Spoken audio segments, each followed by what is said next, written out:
പ്രിയമുള്ളവരെ, നമ്മുടെ ഈ ഗവേഷക വിദ്യാർത്ഥികൾക്ക് വേണ്ടിയുള്ള ഈ ആ, കോഴ്സിൽ ഈ സിദ്ധാന്തങ്ങളെ കുറിച്ച് സംസാരിക്കാനാണ് എന്നോട് പറഞ്ഞത്. ഈ സിദ്ധാന്തങ്ങളെ കുറിച്ചുള്ള ഒരു ആ, ഭാഗം നമ്മുടെ ഗവേഷണത്തിൽ, അത് ഏത് മേഖലയിലെ ഗവേഷണമായാലും പ്രധാനമാകുന്നത് എന്തുകൊണ്ടാണ് എന്ന് സാമാന്യമായി ഒന്ന് സൂചിപ്പിക്കാനും, ഇങ്ങനെ നാം ഉപയോഗിക്കുന്ന സൈദ്ധാന്തികമായ പരികൽപ്പനകൾ അല്ലെങ്കിൽ അതിൻ്റെ മാതൃകകൾ എങ്ങനെയാണ് ഗവേഷണ പ്രബന്ധത്തിൽ ഉപയോഗിക്കേണ്ടത്, ഈ രണ്ട് കാര്യങ്ങളെക്കുറിച്ച് സാമാന്യമായ ചില കാര്യങ്ങളെ പറയാൻ സാധിക്കുള്ളൂ. കാരണം ഏതെങ്കിലും സിദ്ധാന്തത്തെ വിശദീകരിക്കാനോ ആ സിദ്ധാന്തത്തിന്റെ അടിസ്ഥാനത്തിൽ എഴുതിയ ഏതെങ്കിലും പ്രബന്ധത്തെ വിശദീകരിക്കാനോ ഒന്നും ഈ സമയത്ത് സാധിക്കുമെന്ന് തോന്നുന്നില്ല. ഒന്നാമത്തെ കാര്യം, നിങ്ങൾ ഓരോരുത്തരും ചെയ്യുന്ന ഗവേഷണത്തിന് എങ്ങനെയാണ്, ഏതെല്ലാം സിദ്ധാന്തങ്ങളാണ്, ഏതെല്ലാം ആലോചനകളാണ് പ്രയോജനപ്പെടുക എന്ന കാര്യം നമുക്ക് മുൻകൂട്ടി തീരുമാനിക്കാൻ കഴിയുന്നതല്ല. അത് ഗവേഷണത്തിന്റെ പ്രക്രിയക്കിടയിൽ കടന്നു വരുന്ന പ്രശ്നങ്ങളാണ്. അത് ഓരോ ഗവേഷകർക്കും, ഗവേഷകനും ഗവേഷകയ്ക്കും ഈ പ്രശ്നങ്ങൾ ഓരോന്നാണ് എന്നതാണ് പ്രശ്നം. ഞാനതിൻ്റെ വിശദാംശങ്ങളിലേക്കൊന്നും ഇപ്പൊ പോകുന്നില്ല.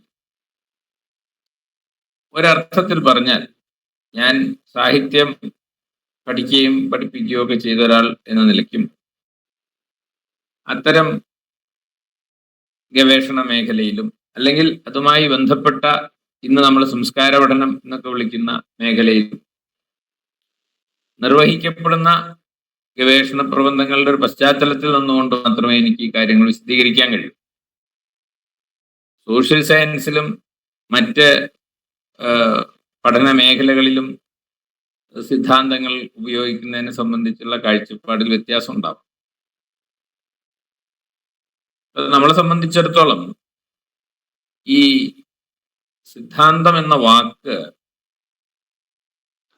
അത് തന്നെ സൃഷ്ടിക്കുന്ന ചില പ്രതിസന്ധികളുണ്ട്. ഒന്നാമത്തെ കാര്യം, ആ വാക്ക് കേൾക്കുമ്പോൾ നമുക്ക് മനസ്സിൽ വരുന്ന ഒരു ചിത്രം അന്തം സിദ്ധിച്ചത് എന്നാണ്. അവസാന വാക്ക് എന്നാണ് പലപ്പോഴും അതിൽ നിന്ന് നമുക്ക് ഉരുത്തിരിഞ്ഞു കിട്ടുന്ന ഒരർത്ഥം. യഥാർത്ഥത്തിൽ ഇംഗ്ലീഷിൽ തിയറി എന്ന് പറയുന്ന സങ്കല്പത്തിന് ഒട്ടു യോജിക്കുന്ന ഒരു വിവർത്തനമല്ല സിദ്ധാന്തം എന്നത്. കാരണം സിദ്ധാന്തം എന്നുള്ളതിന് നമ്മളെ നാട്ടുംപുറത്തെ ഭാഷയിൽ സിദ്ധാന്തം, അവൻ വലിയ സിദ്ധാന്തക്കാരനാണെന്ന് പറഞ്ഞാൽ പിടിവാശിക്കാരനാണ് എന്നൊക്കെയാണ് അർത്ഥം. താൻ പിടിച്ച മുയലിന് 3 കൊമ്പുണ്ടെന്ന് പറയുന്ന ആളെയാണ് നമ്മൾ സിദ്ധാന്തക്കാരൻ എന്ന് പറയും. അത് സാധാരണ ഒഴിവാക്കാം സിദ്ധാന്തം. മറ്റേത് ഞാൻ നേരത്തെ പറഞ്ഞ പോലെ അന്തം സിദ്ധിച്ചത്, ഇന്ത്യയിലൊക്കെ പഴയ സംസ്കൃത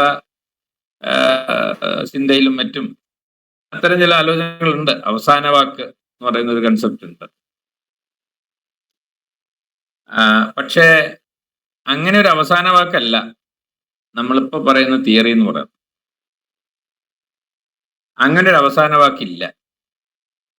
തിയോറിയ എന്ന വാക്കിൽ നിന്നാണ് ഈ തിയറി എന്നുള്ള വാക്ക് ഉണ്ടാവുന്നത്.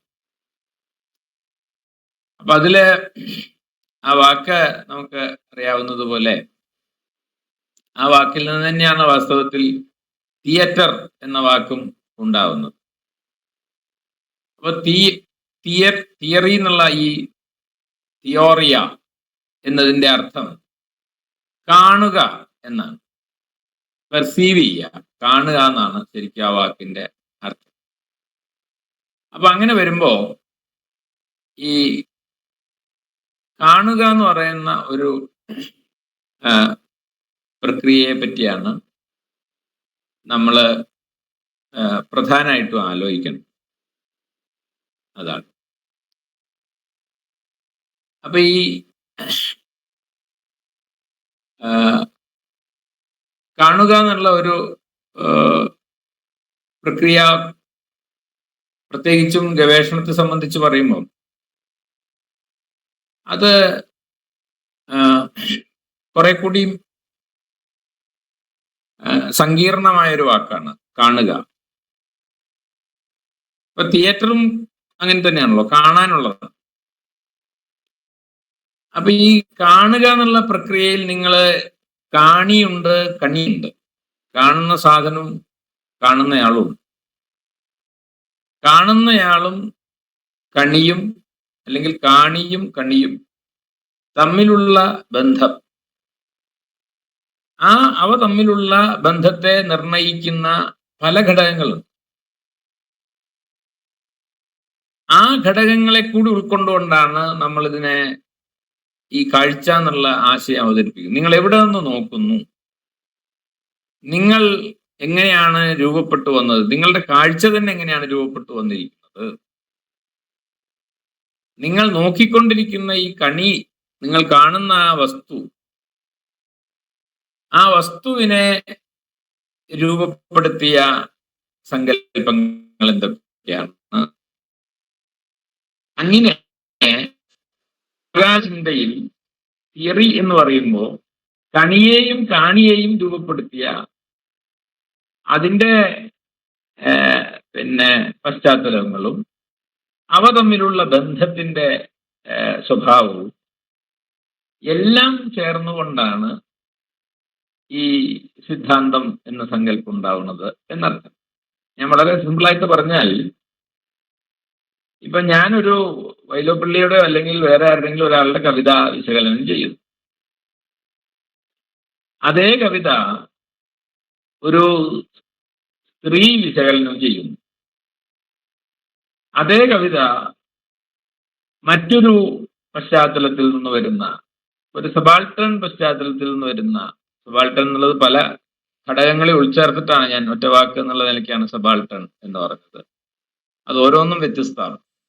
അത് ഈ ഭിന്നമായ ലൈംഗിക ചോദനകളുള്ള മനുഷ്യ സമൂഹങ്ങളാവാം, അല്ലെങ്കിൽ ജാതീയമായി മാറ്റി നിർത്തപ്പെട്ട മനുഷ്യ സമൂഹങ്ങളാവാം, മതപരമായ അർത്ഥത്തിൽ മാറ്റി നിർത്തപ്പെടുന്ന മനുഷ്യരാവാം. അങ്ങനെ അതെല്ലാം ചേർന്ന് ഞാൻ സബാൾട്ടൺ എന്നൊരു വാക്ക് ഉപയോഗിച്ചു.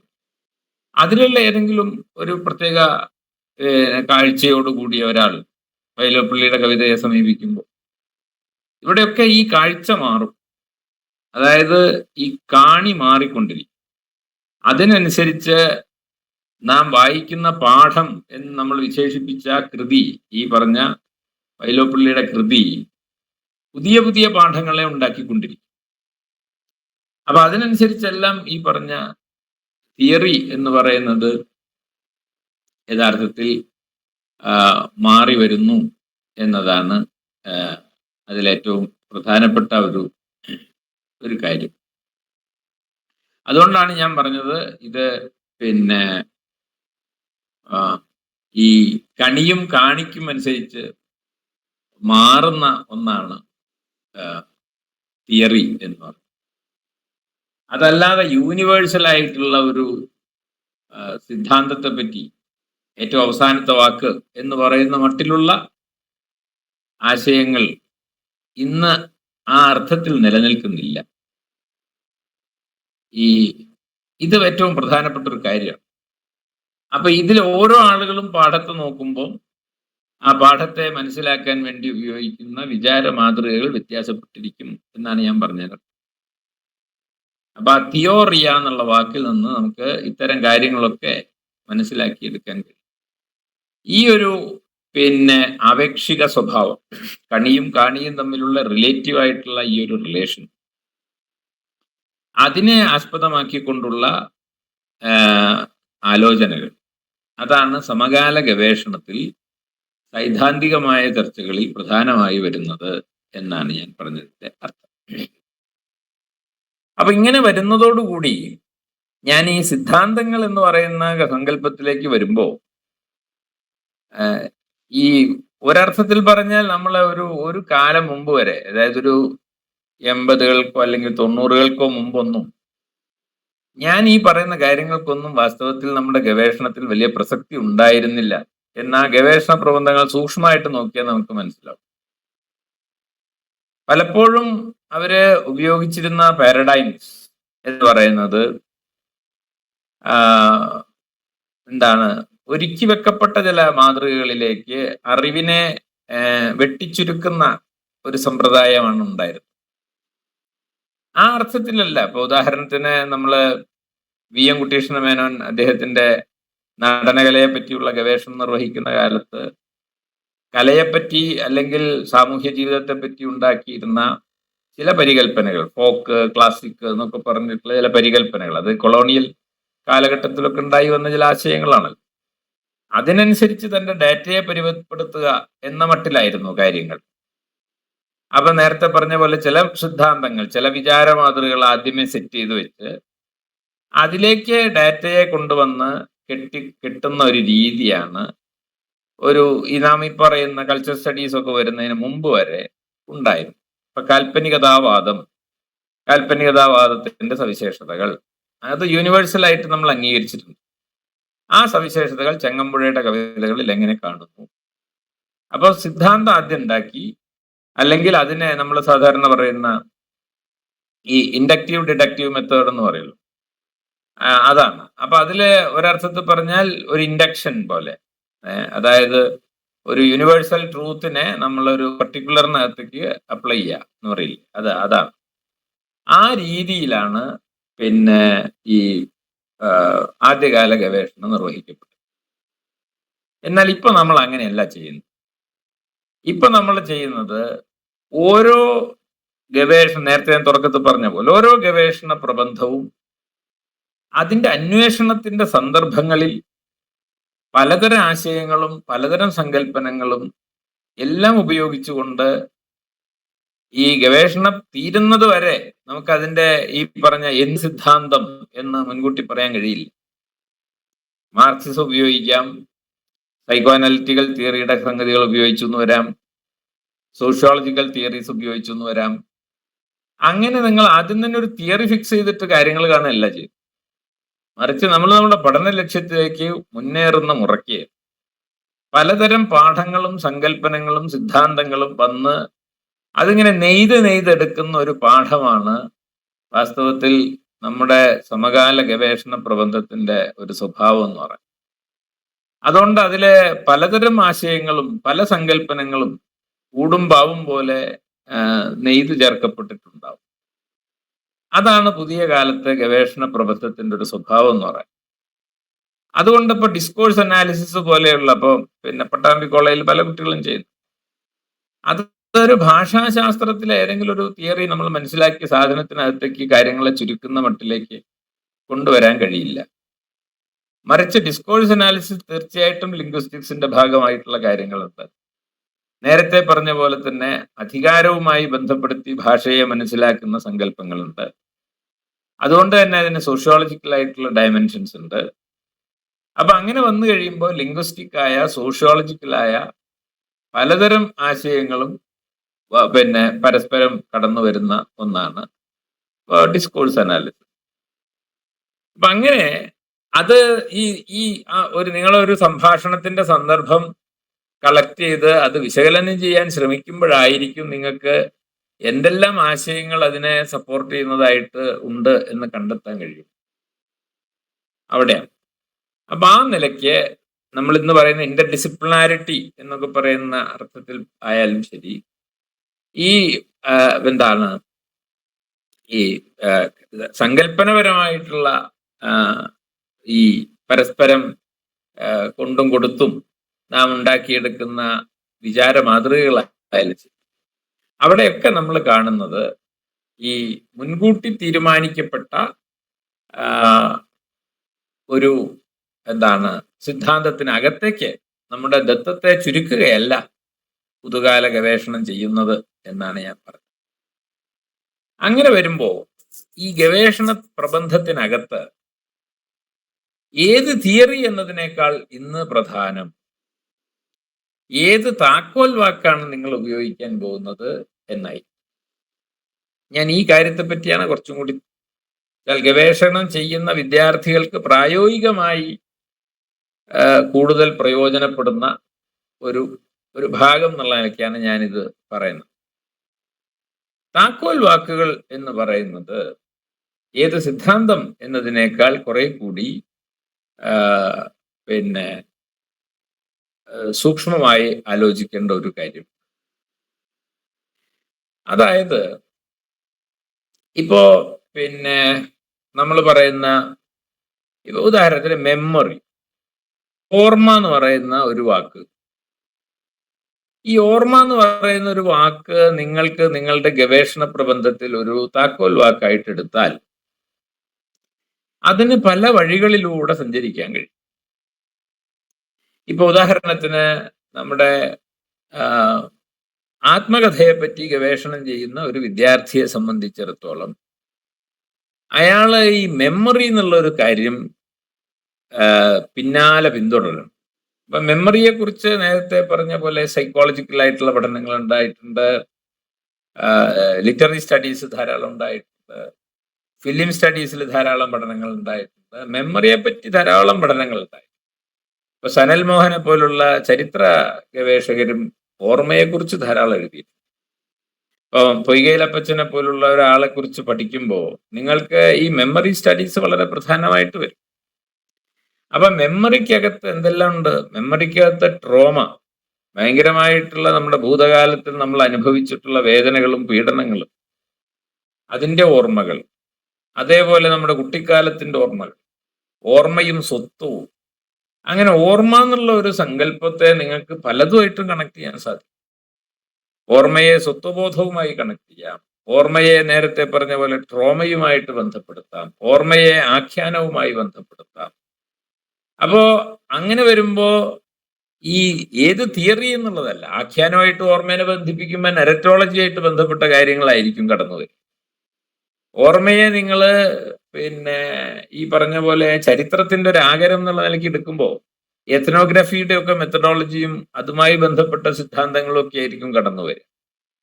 സ്വത്വബോധവുമായിട്ട് കണക്ട് ചെയ്യുമ്പം അതിൽ സെൽഫ്, അതർ തുടങ്ങിയിട്ടുള്ള സങ്കല്പങ്ങളുമായി ബന്ധപ്പെടുത്തി ആ രീതിയിലുള്ള ഒരു പിന്നെ തത്വചിന്താപരമായിട്ടുള്ള സങ്കല്പങ്ങളായിരിക്കും ഒരുപക്ഷെ നിങ്ങൾ വികസിപ്പിക്കേണ്ടി വരിക. ഇതെല്ലാം ഒരേ സമയം നിങ്ങൾ പരിചരിച്ചു എന്നും വരാം. അപ്പൊ ഈ താക്കോൽ വാക്കാണ് ഇവിടെ നിർണായകമായി വരുന്നത് എന്നാണ് ഞാൻ പറഞ്ഞതിന്റെ അർത്ഥം. താക്കോൽ വാക്കുമായിട്ട് ബന്ധപ്പെട്ടുകൊണ്ട് വളരെ ഗഹനമായ ഒരു പ്രബന്ധം സ്കറിയ സക്കറിയ മാഷ് എഴുതിയിട്ടുണ്ട്. താക്കോൽ വാക്കുകൾ എന്ത്, എന്തിന്, എങ്ങനെ എന്ന് അദ്ദേഹം പറയുന്നത്. അതിൽ അദ്ദേഹം പറയുന്ന ഒരു വാക്ക്, ഈ താക്കോൽ വാക്കുകളെ കുറിച്ച് പറയുമ്പോൾ അദ്ദേഹം ഉപയോഗിക്കുന്ന ഒരു വാക്ക് ചുട്ടെഴുത്ത് എന്നാണ്. ഈ ചുട്ടെഴുത്താണ്. അത് കേരളവാണിനെയൊക്കെ ഉപയോഗിച്ച് നമ്മൾ കേട്ടിട്ടുണ്ട്, ചൂണ്ടുന്നത് എന്നർത്ഥത്തിൽ. അതായത് അത് നമുക്കൊരു ദിശ നൽകുക മാത്രമേ ചെയ്യുന്നുള്ളൂ. അതാണ് ഞാൻ നേരത്തെ പറഞ്ഞത്, അന്തം സിദ്ധിക്കലല്ല ഇവിടെ പ്രധാനം, നമുക്കൊരു ദിശ ചൂണ്ടിക്കാണിച്ചു തരികയാണ്. അതാണ് ഞാൻ നേരത്തെ പറഞ്ഞത്. നിങ്ങളൊരു ഗവേഷണ പ്രബന്ധം തയ്യാറാക്കുമ്പോൾ അതിന്റെ ശീർഷകം തയ്യാറായാൽ ആദ്യം ഫിക്സ് ചെയ്യേണ്ടത് താക്കോൽ വാക്കുകളാണ്. ആ താക്കോൽ വാക്കുകൾക്ക് പിന്നാലെ നമ്മൾ പോകുമ്പോൾ അതിൽ നേരത്തെ പറഞ്ഞ പലതരം സിദ്ധാന്തങ്ങൾ അതിനകത്ത് കടന്നു വരും. ഉദാഹരണത്തിന് അതിന് ഏറ്റവും നല്ല ഒരു ഉദാഹരണമാണല്ലോ നമ്മുടെ മിഷേൽ ഫൂക്കോ.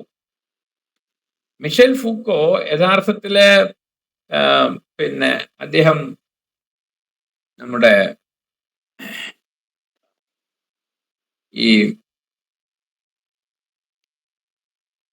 സെക്സിനെ സംബന്ധിച്ചുള്ള അല്ലെ, ഹിസ്റ്ററി ഓഫ് സെക്ഷുവാലിറ്റി. അപ്പൊ ഹിസ്റ്ററി ഓഫ് സെക്ഷുവാലിറ്റി എന്ന് നമ്മൾ പറയുന്നത് വാസ്തവത്തിൽ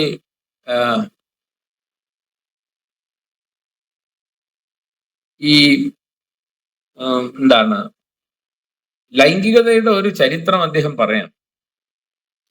അപ്പൊ ഈ ലൈംഗികത എന്ന് പറയുന്ന ഒരു കൺസെപ്റ്റ് വാസ്തവത്തില് ബയോളജിയുടെയോ അല്ലെങ്കിൽ പിന്നെ ഒരു പരിധിവരെ സോഷ്യോളജിയുടെ ഒക്കെ ഒരു ഭാഗമായിട്ട് പ്രവർത്തിച്ചിരുന്ന ഒരു കൺസെപ്റ്റാണ് സെക്ഷുവാലിറ്റി.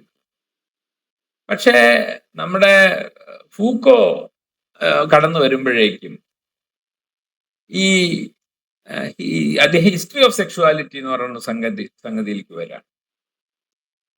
അങ്ങനെ സെക്ഷുവാലിറ്റി എന്നുള്ള വാക്കിനെ ഒരു താക്കോൽ വാക്കായിട്ട് അദ്ദേഹം മാറ്റുമ്പോൾ അതിനെ കൺസെപ്ച്വലി അതിന്റെ സങ്കല്പനപരമായിട്ട് അതിനെ കൂടുതൽ സാന്ദ്രമാക്കുകയാണ് ചെയ്യുന്നതെന്നാണ് ഞാൻ പറഞ്ഞതിന്റെ അർത്ഥം. അതാണ്. അപ്പോ ഫൂക്കോ പറയുന്നത് sex is A complex idea produced by a range of social practices, investigations, talk and writing, discourses or discursive practices, for short, that come together in the 19th century. അങ്ങനെയാണ് അദ്ദേഹത്തിനെ കാണുന്നത്. അതായത് ലൈംഗികത എന്ന് നമ്മൾ സാധാരണ നിലയ്ക്ക് പറയുന്ന ശരീരനിഷ്ഠമായി കണ്ടിരുന്ന ഒരു കാര്യത്തെ സാമൂഹ്യമായ വ്യവഹാരങ്ങളുടെയും അന്വേഷണങ്ങളുടെയും എഴുത്തുകളുടെയും പ്രഭാഷണങ്ങളുടെയും വ്യവഹാരങ്ങളുടെയും ഫലമായി 19-ാം നൂറ്റാണ്ടിൽ രൂപപ്പെട്ടു വന്ന ഒന്നാണ് എന്ന് പറയുന്നതോടുകൂടി നമ്മൾ അതുവരെ മനസ്സിലാക്കിയിരുന്ന സെക്ഷുവാലിറ്റിയെ പറ്റിയുള്ള കാഴ്ചപ്പാട് മാറും. അതുകൊണ്ട് ഫൂക്കോ ഒരു തിയറി നമുക്ക് നൽകുന്നില്ല. നേരത്തെ പറഞ്ഞ പോലെ അന്തം സിദ്ധിക്കുന്ന ഒരു കാര്യം ഫൂക്കോ പറഞ്ഞിട്ടില്ല. ഫൂക്കോ ഒരു താക്കോൽ വാക്ക് ഉണ്ടാക്കിയെടുക്കുകയാണ് ചെയ്യുന്നത്. പവർ അദ്ദേഹം ഉണ്ടാക്കിയെടുത്താണ്, നോളജ് അദ്ദേഹം ഉണ്ടാക്കിയെടുത്തതാണ്, സെക്സ് എന്ന് പറയുന്നത് അദ്ദേഹം ഉണ്ടാക്കിയെടുത്താണ്. അപ്പൊ അങ്ങനെ സവിശേഷമായ തരത്തിൽ താക്കോൽ വാക്കുകളെ നിർമ്മിച്ചെടുത്തുകൊണ്ടാണ് പുതുകാല സിദ്ധാന്തങ്ങൾ മുന്നേറുന്നത് എന്നാണ് ഞാൻ പറഞ്ഞതിന്റെ അർത്ഥം. അതുകൊണ്ട് പഴയ പോലെ നമ്മൾ മാർക്സിസ്റ്റ് തിയറി ഉപയോഗിച്ച് ലിറ്ററേച്ചർ പഠിക്കുക, അല്ലെങ്കിൽ വേറെ ഏതെങ്കിലും തിയറി ആദ്യം ഫിക്സ് ചെയ്തിട്ട് പിന്നെ ലിറ്ററേച്ചർ പഠിക്കുക എന്ന രീതിക്ക് പകരം നമ്മൾ ചില അടിസ്ഥാനപരമായ ഈ പറഞ്ഞ താക്കോൽ വാക്കുകൾ കണ്ടെത്തുകയും അതിൽ നിന്ന് ഈ സങ്കല്പനങ്ങളെ വികസിപ്പിച്ചു കൊണ്ടുവന്ന് അവയെ പരസ്പരം ബന്ധിപ്പിച്ച് പഠിക്കാനുമാണ് ശ്രമിക്കുന്നത് എന്നാണ് ഞാൻ പറഞ്ഞതിന്റെ അർത്ഥം. അപ്പോൾ ഫൂക്കോനെ സംബന്ധിച്ചിടത്തോളം 19-ാം നൂറ്റാണ്ടിൽ നിർമ്മിക്കപ്പെട്ട ഒന്നാണ് ലൈംഗികത അല്ലെങ്കിൽ സെക്ഷുവാലിറ്റി എന്ന് പറയുന്നതോടെ the notion of sex made it possible to group together in an artificial unity anatomical elements, biological functions, contacts, sensations, pleasures, and it enabled one to make use of this fictitious unity as a causal principle, an omnipresent meaning, a secret to be discovered everywhere. അപ്പൊ ഇത് Foucault പറയുന്ന ഒരു കാര്യമാണ്. ഈ sects എന്ന് പറയുന്നത് it made possible to group together. അതായത് ആ വാക്ക് ഫൂക്കോ ഈ വാക്ക് ഉപയോഗിക്കുമ്പോൾ, അല്ലെങ്കിൽ 19-ാം നൂറ്റാണ്ടിൽ ഇങ്ങനെ ഒരു സങ്കല്പന ഉണ്ടായി വരുന്നതോടുകൂടി പലതരം കൺസെപ്റ്റുകൾ അതിലേക്ക് തുന്നിച്ചേർക്കപ്പെടുന്നു. ഒരു ആർട്ടിഫിഷ്യൽ യൂണിറ്റിയാണ് നാം. അതായത് അതിൽ അനാറ്റമിക്കൽ ശരീര സംബന്ധമായിട്ടുള്ള ഘടകങ്ങളുണ്ട്, ശരീരപരമായിട്ടുള്ള ധർമ്മങ്ങളുണ്ട്, മനുഷ്യന്റെ പെരുമാറ്റ രീതികളുണ്ട്, മനുഷ്യന്റെ ആനന്ദങ്ങളുണ്ട്. അങ്ങനെ ഈ സെക്ഷുവാലിറ്റി എന്ന് പറയുന്ന ഒരു സങ്കല്പം 19-ാം നൂറ്റാണ്ടിൽ പല വ്യവഹാരങ്ങളിലേക്ക് കടന്നു വരുമ്പോഴേക്കും അവിടെ ഒരു തരം പല സങ്കല്പനങ്ങളും കൂടി ചേർന്ന് വരുന്ന ഒരു യൂണിറ്റി നമുക്ക് ഈ കൺസെപ്റ്റിനകത്ത് തന്നെ കാണാൻ സാധിക്കും. അതുകൊണ്ട് അതിനെ ഫിസിക്കലായിട്ടുള്ള ഒരു പ്രവൃത്തി എന്നതിനേക്കാൾ ഏറെ അത് 19-ാം നൂറ്റാണ്ടോടുകൂടി ഉണ്ടായി വരുന്ന ഒരു കാറ്റഗറി ആയിട്ടാണ് ഫൂക്കോ കാണുന്നത് എന്നാണ് ഞാൻ പറഞ്ഞതിൻ്റെ അർത്ഥം. അപ്പൊ അവിടെ വരുമ്പോഴാണ് അദ്ദേഹം അതിനെ നേരത്തെ പറഞ്ഞ അധികാരഘടനയുമായി ബന്ധപ്പെടുത്തിക്കൊണ്ട് എങ്ങനെയാണ് ഈ സെക്ഷുവാലിറ്റി പ്രവർത്തിക്കുന്നത് എന്നും ഗവൺമെന്റ് അല്ലെങ്കിൽ ഭരണകൂടം പോലുള്ള ചിലത് എങ്ങനെയാണ് അത്തരം വിഷയങ്ങളിലേക്ക് കടന്നു വരുന്നത് എന്നൊക്കെ വരുന്നതോടെ നാം ഇതുവരെ ശീലിച്ച ഒരു രീതിയിലും നമുക്ക് ഫൂക്കോയെ മനസ്സിലാക്കാൻ സാധിക്കില്ല. ഫൂക്കോ അതിനുവേണ്ടി എടുക്കുന്നത് പല സ്രോതസ്സുകളിൽ നിന്നുള്ള സങ്കല്പനങ്ങളാണ്. അങ്ങനെ ഒരു കൺസെപ്റ്റ് കിട്ടിക്കഴിഞ്ഞാൽ പിന്നെ നിങ്ങൾക്ക് അതിന്റെ പിന്നാലെ പോകാൻ വേണ്ടി നമുക്ക് സാധിക്കും. അപ്പൊ ഞാനിതൊരു പിന്നെ ഫൂക്കോയുടേത് ഒരു ഉദാഹരണമായിട്ട് പറഞ്ഞു മാത്രമേ ഉള്ളൂ. വാസ്തവത്തിൽ ഈ നേരത്തെ ഞാൻ പറഞ്ഞ കറിയം മാഷിന്റെ ലേഖനത്തിൽ അദ്ദേഹം പറയുന്നത് പോലെ അതൊരു ചൂണ്ടലാണ്.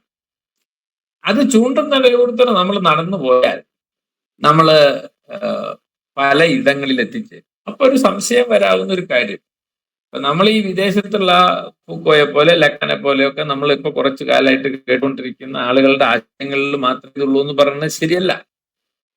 ഈ താക്കോൽ വാക്കുകൾ നമുക്കുണ്ടാക്കാം. ഒരു ഉദാഹരണത്തിന് മലയാളികൾ ഉണ്ടാക്കിയ വേണ്ടത്ര വികസിപ്പിക്കപ്പെടാതെ പോയ ഒരു താക്കോൽ വാക്കാണ് ജീവൽ സാഹിത്യം.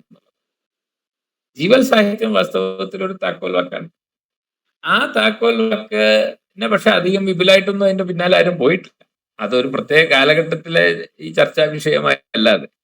പക്ഷെ അത് നമ്മുടെ മലയാളത്തിൽ തന്നെ ഉണ്ടായി വന്നിട്ടുള്ള ഒരു താക്കോൽ വാക്കാണ്. ജാതി എന്ന് പറയുന്നത് തീർച്ചയായിട്ടും അതാണ്. ഞാൻ ഈ അടുത്ത കാലത്തായിട്ട് നമ്മുടെ കുട്ടികൾക്ക് വേണ്ടിയൊക്കെ വായിച്ചുകൊണ്ടിരിക്കുന്ന ഒരു ടെക്സ്റ്റ് ഗോപാൽ ഗുരു എഡിറ്റ് ചെയ്തൊരു പുസ്തകമാണ്. അദ്ദേഹത്തിന്റെ ആ പുസ്തകത്തിന്റെ എഡിറ്റ് ചെയ്ത പുസ്തകത്തിന്റെ ഒരു ഹ്യൂമിലിയേഷൻ, അപമാനം. അപ്പൊ ഈ അപമാനം എന്ന് പറയുന്ന ഒരു വാക്കിനെ നമുക്ക് ഈ പറഞ്ഞ പോലെ ഒരു താക്കോൽ വാക്കായിട്ട് പിന്നെ അതിനെ മാറ്റാൻ സാധിക്കും. ഈ കാര്യം ആദ്യം തിരിച്ചറിയുന്നത് വാസ്തവത്തില് പിന്നെ ഒരു സാർവദേശീയ തലത്തിൽ ഏറ്റവും പ്രധാനമായി തിരിച്ചറിഞ്ഞ ഒരാളാണ് റെയ്മണ്ട് വില്യംസ്. ഇത് നിങ്ങൾക്കൊക്കെ അറിയാവുന്ന ഒരു കാര്യമായിരിക്കും. അതുകൊണ്ട് ഞാൻ അതിന്റെ വിശദാംശങ്ങളിലേക്കൊന്നും ഇപ്പൊ പോകുന്നു. അപ്പം ഈ താക്കോൽ വാക്ക് എന്നുള്ള അർത്ഥത്തിൽ കീവേഡ് എന്ന് നമ്മൾ പറയുന്നത് ഇപ്പൊ തന്നെ ആ വാക്ക് തന്നെ പല അർത്ഥത്തിൽ ഉപയോഗിക്കുന്നുണ്ട് കേട്ടോ. അപ്പൊ ഗൂഗിളിൽ കീവേഡ് എന്ന് വെച്ച് കഴിഞ്ഞാൽ കിട്ടാൻ ഒരു കാര്യം എന്ന് വെച്ചാൽ നമുക്കൊരു കാര്യം സെർച്ച് ചെയ്യാൻ സഹായിക്കുന്ന വാക്കിനെയാണ് ഗൂഗിളില് നമ്മൾ അല്ലെങ്കിൽ സെർച്ച് എഞ്ചിൻസിൽ നമ്മൾ കീവേഡ് എന്ന് പറയാം. ഒരു കീവേഡ് അടിച്ചാൽ നമുക്ക് സെർച്ച് എഞ്ചിൻ ഇത് മുഴുവൻ തിരയും. അങ്ങനെയാണ്.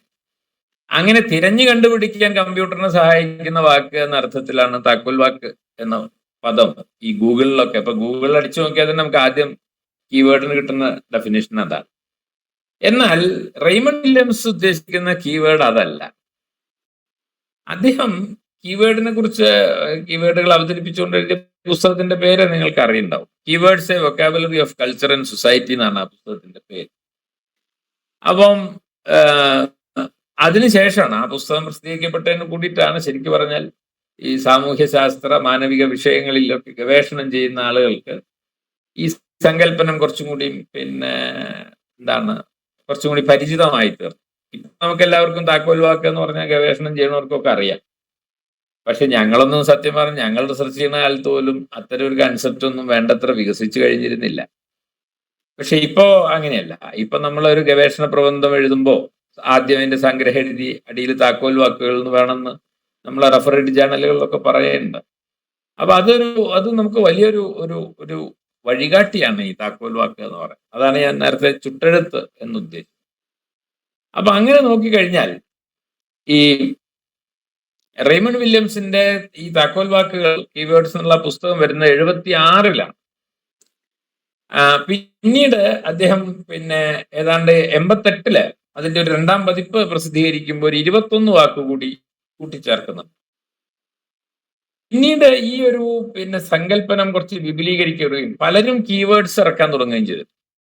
ഇപ്പൊ 2005-ല് ടോണി ബെനറ്റും ചില ലോറൻസ് ഗ്രോസ്ബർഗ് എന്നൊക്കെ പറയുന്ന ആളുകളെല്ലാം ചേർന്ന് ന്യൂ കീവേഡ്സ് എന്ന് പറയുന്ന ഒരു സമാഹാരം പ്രസിദ്ധീകരിക്കും. അപ്പോഴേക്കും വില്യംസിന്റെ പുസ്തകത്തിലില്ലാത്ത പല വാക്കുകളും ഈ ന്യൂ കീവേഡ്സിൽ വരുന്നുണ്ട്. പിന്നെ ഇപ്പൊ ഈ അടുത്ത കാലത്തായിട്ട് ധാരാളം കീവേഡ്സിന്റെ പുസ്തകങ്ങൾ വരുന്നുണ്ട്. Critical keywords in literary and cultural history എന്ന് പറയുന്ന കൾച്ചറൽ തിയറി എന്ന് പറയുന്ന പുസ്തകം വന്നു. അങ്ങനെ പല പുസ്തകങ്ങൾ ഞാൻ അതിന്റെ ഒരു ലിസ്റ്റ് തന്നെ ഉണ്ട്, ഞാനത് വായിക്കും. അപ്പൊ ആ നിലയ്ക്ക് നമ്മുടെ ഈ താക്കോൽ വാക്കുകൾ സംബന്ധിച്ചുള്ള ആശയം ഇന്ന് വളരെ പ്രബലമാണ്. സിദ്ധാന്തങ്ങളെക്കാൾ ഇന്ന് നമ്മൾ കുറച്ചും കൂടി ആധിപ്പെടുന്നത് സിദ്ധാന്തം എന്നുള്ള കൺസെപ്റ്റ് ശരിക്കും പറഞ്ഞാൽ ഇന്ന് പിന്നെ കുറച്ച് മാറ്റി നിർത്തപ്പെട്ട ഒരു സങ്കല്പ.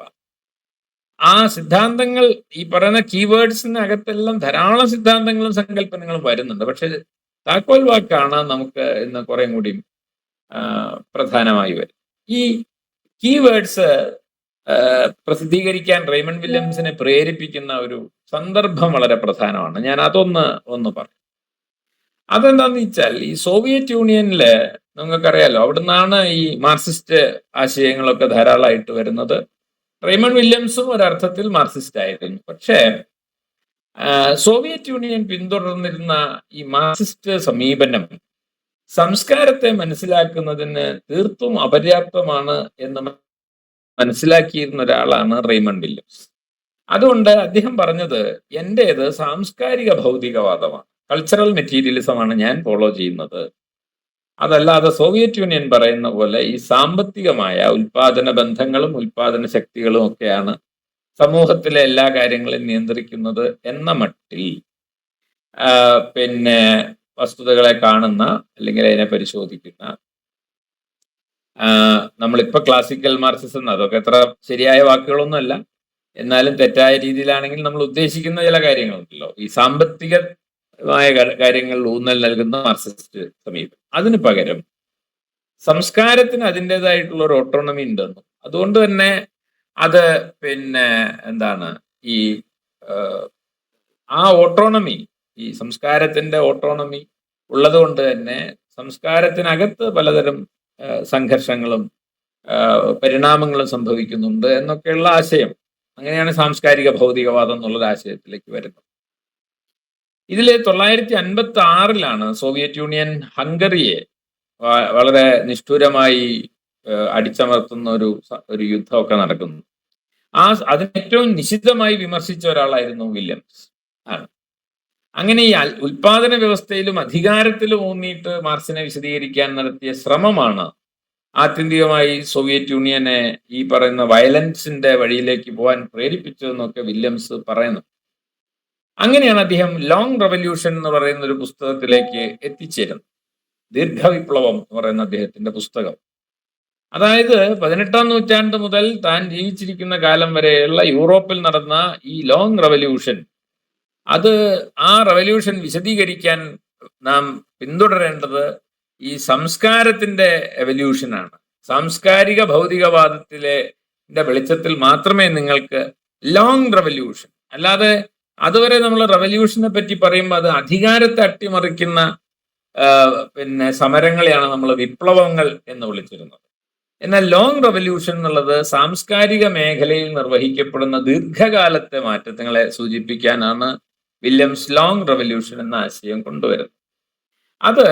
അത് വില്യംസിന്റെ ഒരു സവിശേഷമായ മെത്തഡോളജി അവതരിപ്പിക്കപ്പെടുന്നത് ഈ പുസ്തകത്തിലാണ്.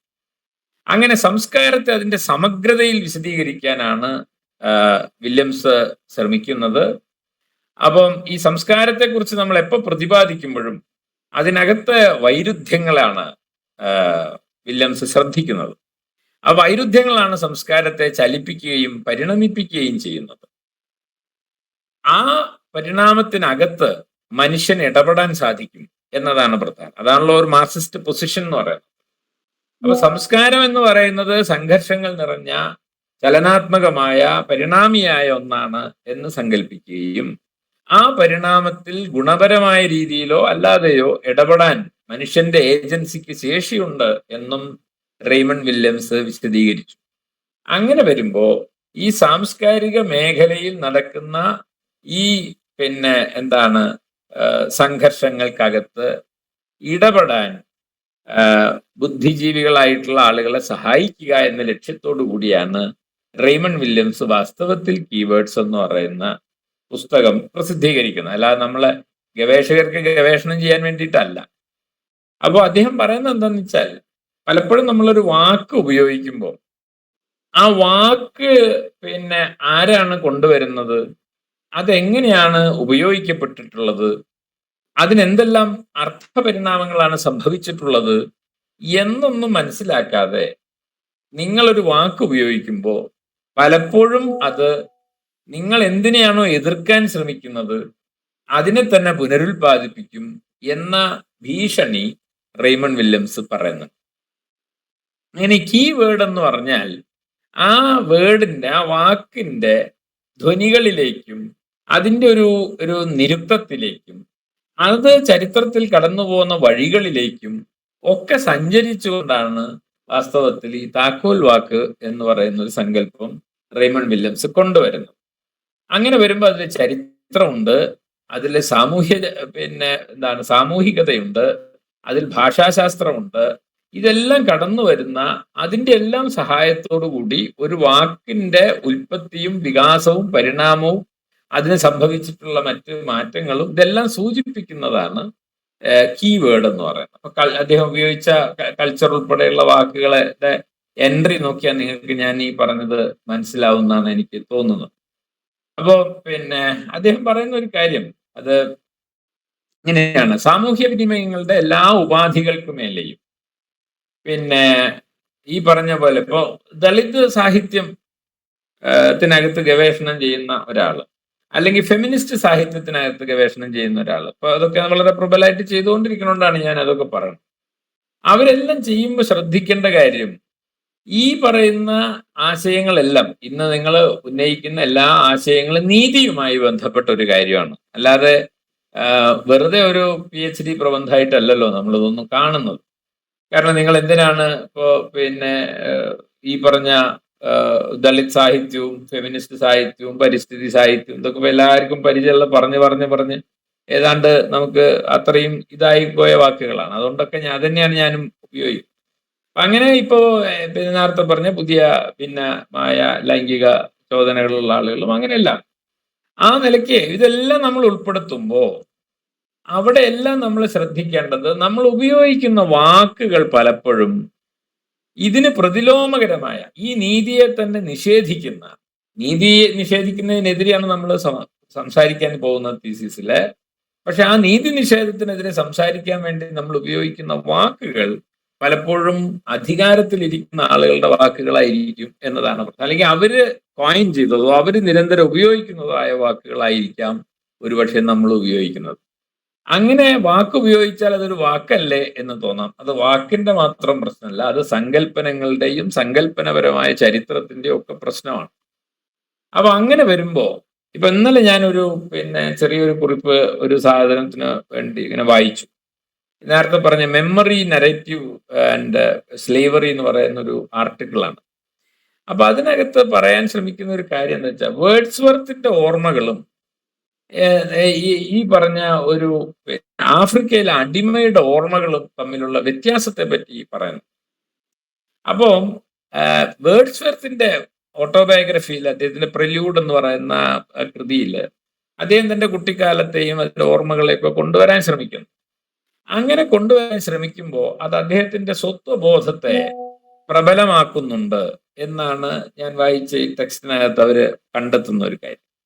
എന്നാൽ ഒരടിമയെ സംബന്ധിച്ചിടത്തോളം ഓർമ്മകൾ പലപ്പോഴും വേദനാജനകവും അത് അവരുടെ സ്വത്വത്തെ മുറിപ്പെടുത്തുന്നതും അതിനെ തകർക്കുന്നതുമായിരിക്കും. അപ്പൊ ഈ ഓർമ്മ എന്ന് പറയുന്ന ഒരു താക്കോൽ വാക്കിന് ഒറ്റയ്ക്ക് നിൽക്കാൻ പറ്റില്ല എന്നാ പറഞ്ഞത്. ഓർമ്മ എന്നുള്ള ഒരു സങ്കല്പത്തെ നിങ്ങൾ ഐഡന്റിറ്റി എന്ന് പറയുന്ന സങ്കല്പമായിട്ട് ചേർത്ത് വെക്കുമ്പോഴാണ് നിങ്ങൾ നേരത്തെ നമ്മൾ പറഞ്ഞ തിയറി രൂപപ്പെട്ടു വരുന്നത് എന്ന് പറഞ്ഞെങ്കിൽ, തിയറി എന്നുള്ളത് ഞാൻ നോട്ടം എന്നുള്ള അർത്ഥത്തിലാണ് ഉപയോഗിക്കുന്നത്. അപ്പൊ ഈ നോട്ടം രൂപപ്പെട്ടു വരുന്നത് സങ്കല്പനങ്ങളെ നമ്മൾ ഈ താക്കോൽ വാക്കിന്റെ രൂപത്തിൽ സ്വാംശീകരിക്കുകയും അവയെ പരസ്പരം കണ്ണിചേർത്ത് ജാലിക സൃഷ്ടിക്കുകയും ചെയ്തുകൊണ്ടാണ് നാം ഈ പറഞ്ഞ നോട്ടം, നമ്മളെ ദത്തത്തിലേക്കുള്ള ഒരു നോട്ടം, അതിനെയാണ് ഞാൻ തിയറി എന്നുള്ള വാക്ക് ഉപയോഗിച്ചത്. ആ നോട്ടം സാധ്യമാക്കുന്നത് ഈ താക്കോൽ വാക്കുകളിലൂടെ നെയ്തെടുത്ത ഒരു ഒരു ഒരു ഒരു ജാലികയിലൂടെയാണ് എന്നാണ് ഞാൻ പറഞ്ഞത്. അങ്ങനെയാണ് നമ്മൾ ഇതിനെ കാണേണ്ടത്. അപ്പൊ ഇതിൽ ഏറ്റവും പ്രധാനതാണ്, എന്തുകൊണ്ട് താക്കോൽ വാക്കുകൾ നിങ്ങളുടെയൊക്കെ ഗവേഷണത്തിൽ പ്രധാനമാണെന്ന് ചോദിച്ചാൽ, മിക്കവാറും നമ്മുടെ ഗവേഷകർ ഇപ്പോൾ ചെയ്തുകൊണ്ടിരിക്കുന്ന വിഷയങ്ങൾ, അത് 90% വിഷയങ്ങളും ഈ പറഞ്ഞ നീതിയുമായി മനുഷ്യ സ്വാതന്ത്ര്യവുമായി ഒക്കെ ബന്ധപ്പെട്ട വിഷയങ്ങളാണ്. അത്തരം വിഷയങ്ങൾക്ക് നമ്മൾ വാക്ക് ഉപയോഗിക്കുമ്പോൾ, പ്രത്യേകിച്ചും താക്കോൽ വാക്കുകൾ ഉപയോഗിക്കുമ്പോൾ അതിൻ്റെ ഒരു ചരിത്രവും അതിൻ്റെ ഒരു പരിണാമവും ഒക്കെ മനസ്സിലാക്കേണ്ടതാണ്. ഇപ്പൊ ദളിത് എന്നുള്ളൊരു വാക്ക് നിങ്ങൾ ഉപയോഗിക്കുമ്പോൾ അത് എന്തർത്ഥത്തിലാണ് ഉപയോഗിക്കുന്നതെന്ന് വളരെ വ്യക്തമായി തന്നെ അതിനകത്ത് പറയേണ്ടതാണ് എന്നാ ഞാൻ പറഞ്ഞ. അപ്പം അതല്ലാതെ ആ കാറ്റഗറിയെ വിശദീകരിക്കാതെ, അതിൻ്റെ ഒരു എറ്റിമോളജിയോ അതിൻ്റെ സംഗതികളും മനസ്സിലാക്കാതെ നിങ്ങൾ സാമാന്യമായ ഒരു ധാരണ വെച്ച് ആ വിഷയത്തിലേക്ക് കടക്കാൻ പാടില്ല. അപ്പൊ നിങ്ങൾ ടൈറ്റിലിനകത്ത് ദളിത് സാഹിത്യം എന്നോ സ്ത്രീവാദ സാഹിത്യം എന്നൊക്കെ ഉണ്ടെങ്കിൽ സ്ത്രീ എന്ന് പറയുന്നത് തന്നെ വാസ്തവത്തിൽ ഒരു ഒരു താക്കോൽ വാക്കായി വരുന്നുണ്ടെന്നാണ് ഞാൻ പറഞ്ഞതിന്റെ അർത്ഥം. അതുവരെ സ്ത്രീ എന്ന് പറയുന്നത് ഒരു ഒരു ബയോളജിക്കൽ കാറ്റഗറിയോ ഒക്കെ ആയിരുന്നെങ്കിൽ ഈ സ്ത്രീവാദം എന്ന് പറയുമ്പോൾ അതിലെ സ്ത്രീ എന്നുള്ളത് ഒരു താക്കോൽ വാക്കാണ് വാസ്തവത്തിൽ. ആ താക്കോൽ വാക്ക് അനുസരിച്ച് എന്തെല്ലാം അർത്ഥമാണ് സ്ത്രീ എന്നുള്ളൊരു വാക്കിനുള്ളത് എന്ന് നമ്മൾ അന്വേഷിച്ചു പോകണം. അങ്ങനെ അന്വേഷിച്ചു പോകുമ്പോൾ അതിന് വന്ന മാറ്റങ്ങൾ എന്താണ്, ആ മാറ്റത്തിന്റെ ഏത് ഘട്ടത്തിൽ നിന്നുകൊണ്ടാണ് നിങ്ങൾ ഈ വാക്ക് ഉപയോഗിക്കുന്നത്, സ്ത്രീവാദം എന്ന് നിങ്ങൾ ഉപയോഗിക്കുന്നത്, ഈ എവല്യൂഷന്റെ ഏത് ഘട്ടത്തിൽ നിങ്ങൾക്ക് നിൽക്കാം. നിങ്ങളിപ്പോ ഇന്ന സ്ഥലത്ത് നിന്നിട്ട് ഇത് പറയാവൂന്ന് എവിടെയും നമ്മൾ പറയും. ഈ പറഞ്ഞ ഒരു വാക്കിനോ അല്ലെങ്കിൽ സങ്കല്പത്തിനോ വന്ന എല്ലാ പരിണാമത്തെയും നിങ്ങൾ സ്വീകരിച്ചോളണമെന്നില്ല. അപ്പൊ നിങ്ങൾ നിങ്ങളുടെ സങ്കല്പത്തിൽ ദളിത് എന്നുള്ള വാക്ക് ഉപയോഗിക്കുന്നത്, സ്ത്രീ എന്ന വാക്ക് ഉപയോഗിക്കുന്നത് ആ ഒരു കാറ്റഗറി എന്നുള്ള നിലയ്ക്ക് എന്താണ് അതിന്റെ സാധൂകരണം, ഈ എവല്യൂഷന്റെ ഈ വാക്കിനുണ്ടായിട്ടുള്ള പരിണാമത്തിന്റെ ഏത് ഘട്ടത്തിൽ നിന്നുകൊണ്ടാണ് നിങ്ങൾ ഈ വാക്കിനെ ഉപയോഗിക്കുന്നത് എന്നത് വളരെ പ്രധാനപ്പെട്ട ഒരു കാര്യമാണ്. അപ്പൊ ഞാൻ നേരത്തെ സബാൾട്ടൻ എന്നൊക്കെ വാക്ക്, ആ വാക്കിനൊക്കെ പ്രശ്നമുണ്ട്. കാരണം അത് ഗ്രാംഷി ഉപയോഗിക്കുന്ന വാക്കാണ്. ആ വാക്ക് ഉപയോഗിക്കുമ്പോൾ പക്ഷെ ആ വാക്ക് നമ്മൾ ഒരു പ്രത്യേക അർത്ഥത്തിലാണ് ഞാൻ ഉപയോഗിക്കുന്നത് എന്ന് പറഞ്ഞ് ഉറപ്പിച്ചതിന് ശേഷമേ കീഴാളം എന്നുള്ള വാക്ക് ഉപയോഗിക്കാൻ പാടും. അവിടെയാണ്. അതല്ലെങ്കിൽ നേരത്തെ പറഞ്ഞ പോലെ നിങ്ങൾ ഏത് കീഴാളം എന്നുള്ള വാക്ക്, അല്ലെങ്കിൽ ദളിത് എന്നുള്ള വാക്ക്, സ്ത്രീ എന്നുള്ള വാക്ക്, പാട്രിയാർക്കി എന്നുള്ള വാക്ക്. ഇപ്പൊ പാട്രിയാർക്കി എന്നുള്ള വാക്ക് പിതൃമേധാവിത്വം എന്ന വാക്ക് അത് ആർക്കി അധികാരം എന്നുള്ള അർത്ഥത്തിലാണ്. അപ്പൊ പിതാവിന് അധികാരമുള്ള വ്യവസ്ഥ എന്ന അർത്ഥത്തിൽ അതിൽ പിതാവ് എന്നുള്ളതിനെ നമുക്ക് ഒരു പുരുഷൻ എന്നുള്ള സങ്കല്പത്തിലേക്ക് അതിനെ നമ്മൾ ഡിസ്പ്ലേസ് ചെയ്താൽ, അതിനെ ആദേശം ചെയ്തിട്ടാണ് നമ്മൾ ആ വാക്ക് ഉപയോഗിക്കുന്നത് എന്നുണ്ടെങ്കിലും, ഇപ്പൊ ഉമാ ചക്രവർത്തി പാട്രിയാർക്കി എന്നുള്ള വാക്ക് ഉപയോഗിക്കുമ്പോൾ അവരതിനൊരു വിശേഷണം ചേർത്ത് ബ്രാഹ്മിൻ പാട്രിയാർക്കി എന്നൊരു ഇന്ത്യൻ കോണ്ടെക്സ്റ്റില് അതിനെ റീഡിഫൈൻ ചെയ്യുന്നുണ്ട്. അപ്പൊ നിങ്ങൾ പുരുഷാധിപത്യം എന്ന് തീസിസിൽ എഴുതുമ്പോൾ ഏത് പുരുഷാധിപത്യം? കാരണം അതിന് ആഫ്രിക്കൻ കോണ്ടെക്സ്റ്റിലെ മീനിങ് അല്ല ഇന്ത്യൻ കോണ്ടെക്സ്റ്റിലുള്ളത് എന്നും അതല്ല യൂറോപ്യൻ കോണ്ടെക്സ്റ്റിലുള്ളതെന്നും നമ്മൾ മനസ്സിലാക്കുന്നു. അങ്ങനെ മനസ്സിലാക്കുമ്പോൾ ഈ പറഞ്ഞ അതാണ് ഇന്റർസെക്ഷനാലിറ്റി എന്നൊക്കെ നമ്മളിപ്പോ പറയുന്നത്. ഈ ഇന്റർസെക്ഷനാലിറ്റി നമുക്ക് നേരിട്ട് കാണാൻ കഴിയുന്നത് ഈ താക്കോൽ വാക്കുകളിലൂടെയാണ്.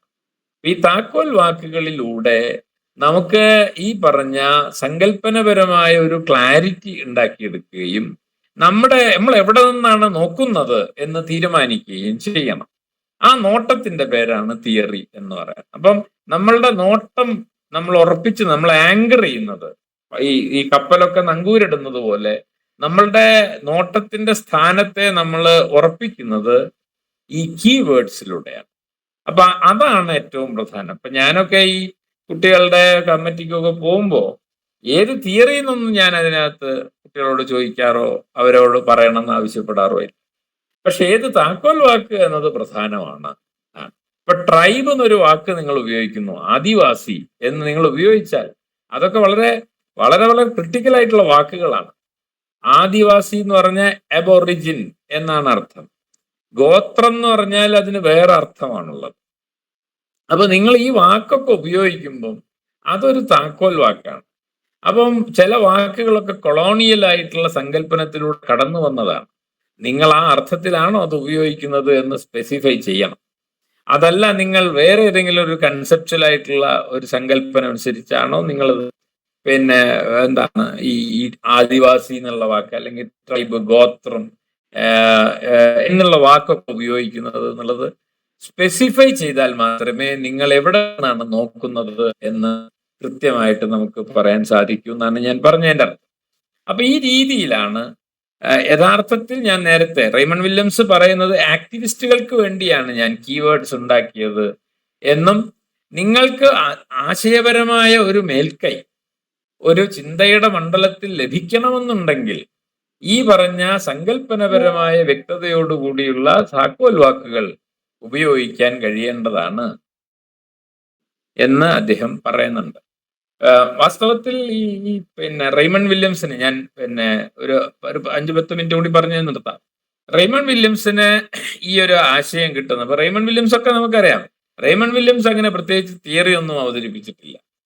പക്ഷെ അദ്ദേഹം ഈ ഒരു സങ്കല്പനം ഫൂക്കോന്റെ കാര്യത്തിൽ പറഞ്ഞ പോലെ തന്നെ കൾച്ചർ എന്ന് പറയുന്ന ഒരു ടേം ആണ് അദ്ദേഹം കൊണ്ടുവരുന്നത്. അല്ലെങ്കിൽ കൾച്ചറൽ മെറ്റീരിയലിസം എന്ന് പറയുന്ന ഒരു ടേം ആണ് അദ്ദേഹം കൊണ്ടുവരുന്നത്. ഫൂക്കോ ഞാൻ നേരത്തെ പറഞ്ഞു, സെക്ഷുവാലിറ്റി, പവർ, നോളജ്, ഇതൊന്നും തിയറി അല്ല, അതെല്ലാം കീവേഡ്സ് ആണ്.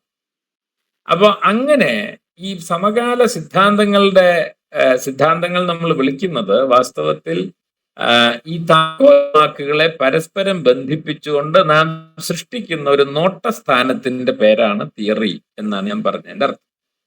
അപ്പോ റെയ്മണ്ട് വില്യംസിന് ഈ ഒരു ആശയത്തിലേക്ക് പോകാൻ കഴിഞ്ഞത് യഥാർത്ഥത്തിൽ ഈ വൊളോഷിനോവ് എന്ന് പറയുന്ന, നമ്മളത് ഭക്തിനാണെന്നാണ് വിശ്വസിക്കുന്നത് പലരും. അത് റഷ്യയിലെ സെൻസർഷിപ്പ് നേരിട്ടപ്പോൾ പേര് മാറ്റി ഭക്തിൻ വൊളോഷിനോവ് എന്നുള്ള പേരിൽ എഴുതി എന്ന് പറയുന്നു. അത് അതിന്റെ കൃത്യം വസ്തുതകളെ സംബന്ധിച്ചുള്ള തർക്കങ്ങൾ ഉണ്ടായിരിക്കാം. ഏതായാലും വൊളോഷിനോവിന്റെ Marxism and the philosophy of language എന്ന് പറയുന്ന പുസ്തകമാണ് വാസ്തവത്തിൽ ഈ കീവേഡ്സിന് ഒരു വഴികാട്ടിയായി തീർന്നു. 76-ലാണ് ഈ കീവേഡ്സ് വരുന്നതെങ്കിൽ 73-ലാണ് വൊളോഷിനോവിന്റെ ടെക്സ്റ്റ് വരുന്നത്. വൊളോഷിനോവ് ചെയ്യാൻ ശ്രമിക്കുന്നത് ഈ ഭാഷയുടെ ഭൗതികതയെ പറ്റിയാണ് അദ്ദേഹം പറയാൻ ശ്രമിക്കുന്നത്. അതായത് ഭാഷ എന്ന് പറയുന്നത് അതിന്റെ തത്വങ്ങളും നിയമങ്ങളും സമ്പ്രദായങ്ങളും മാത്രമാണ്. ഭാഷ അടിസ്ഥാനപരമായ ഒരു വിനിമയ രൂപമാണ്. അതുകൊണ്ട് ഭാഷയുടെ പഠനം, ഭാഷയെ സംബന്ധിച്ച മൗലികമായ പഠനങ്ങൾ യഥാർത്ഥത്തിൽ അതിന്റെ വിനിമയവുമായി ബന്ധപ്പെടുത്തിക്കൊണ്ടാണ് നിർവഹിക്കേണ്ടത് എന്ന് ഊന്നി പറയുന്ന ഒരു പുസ്തകമാണ് ഈ Marxism and the philosophy of language എന്ന് പറയുന്നത്. ഈ അടുത്ത കാലത്ത് ഞാൻ ഇതുപോലെ തന്നെ ദ പൊളിറ്റിക്സ് ഓഫ് ലാംഗ്വേജ് എന്ന് പറയുന്ന ഒരു പുസ്തകം നോക്കാനിടയായി. അപ്പൊ ആ പുസ്തകത്തിൽ ഇത് തന്നെയാണ് ചെയ്യുന്നത്. അതായത് എങ്ങനെയാണ് അവര് പ്രധാനമായിട്ടും പഠിക്കാൻ ശ്രമിക്കുന്നത് ഈ വിദ്വേഷ പ്രഭാഷണങ്ങളെ പറ്റിയാണ്, ഹെയ്റ്റ് സ്പീച്ച് എന്ന് നമ്മൾ പറയുന്നത്. അതിനെ പറ്റിയൊക്കെയാണ് അവര് കാര്യമായിട്ട് അതിൽ പഠിച്ചിരിക്കുന്നത്. അപ്പൊ എങ്ങനെയാണ് ഭാഷണം മനുഷ്യരെ രൂപപ്പെടുത്തുന്നത് എന്ന് പറയുന്നുണ്ട്. അങ്ങനെ ഭാഷ, ഇപ്പൊ ഞാൻ കുറെ നേരം നിങ്ങളോട് ഒരാശയമോ ഒരു സങ്കല്പനമോ കുറെ നേരം പറഞ്ഞു കഴിയുമ്പോൾ അതിലെ കുറെ ആളുകൾക്കെങ്കിലും ആ ഒരു കൺസെപ്റ്റിലേക്ക് അവർ വരാൻ സാധ്യതയുണ്ട്. ഈ ഒരു ആശയം തന്നെയാണ് തീവ്രവാദവും ഫാസിസവും ഒക്കെ എല്ലാ കാലത്തും അവരുടെ ഫോൾഡറിലേക്ക്, അവരുടെ ഉള്ളിലേക്ക് മറ്റു മനുഷ്യരെ ഉൾച്ചേർക്കാൻ വേണ്ടി നടത്തുന്ന ശ്രമങ്ങളും വാസ്തവത്തിൽ ഇത് തന്നെയാണ്. ഈ റട്ടറിക്കാണ്, ഈ ഭാഷണങ്ങളാണ്. അപ്പൊ ഈ ഭാഷണത്തിന്റെ ഈ ശേഷിയാണ് വാസ്തവത്തില് ഈ പറഞ്ഞ, ഞാൻ കഴിഞ്ഞ ദിവസം വായിച്ച ദ പൊളിറ്റിക്സ് ഓഫ് ലാംഗ്വേജിൽ പറയുന്നത്. അപ്പോ അതിന്റെ ഒരു ഈ ആശയം വളരെ പ്രബലമാണ് ഇപ്പോൾ. അപ്പൊ ആ അർത്ഥത്തിൽ വാക്കുകളുടെയും ഭാഷയുടെയും ഈ കർത്തൃത്വ നിർമ്മാണ ക്ഷമത, അതായത് നിങ്ങളെ തന്നെ രൂപപ്പെടുത്തിയെടുക്കാൻ ഭാഷയ്ക്ക് ശേഷിയുണ്ടെന്നുള്ള ആ സങ്കല്പമാണ് റെയ്മണ്ട് വില്യംസിനെ കീവേഡ്സ് എന്ന് പറയുന്ന ഒരു ആശയത്തിലേക്ക് എത്തിച്ചത് എന്ന് അദ്ദേഹം പറയുന്നുണ്ട്. മാത്രമല്ല അദ്ദേഹത്തിന്റെ മാർക്സ് ആൻഡ് ലിറ്ററേച്ചർ എന്നുള്ള പുസ്തകം, അത് 77 വന്നതാണ്. അതിൽ ലാംഗ്വേജ് എന്ന് പറയുന്ന അധ്യായത്തിൽ വൊളോഷിനോവിനെ വളരെ അധികം അദ്ദേഹത്തിന്റെ സ്വാധീനം ആ ഭാഗത്ത് നമുക്ക് കാണാൻ സാധിക്കും എന്ന് പറയും. അപ്പൊ ഇങ്ങനെ ഈ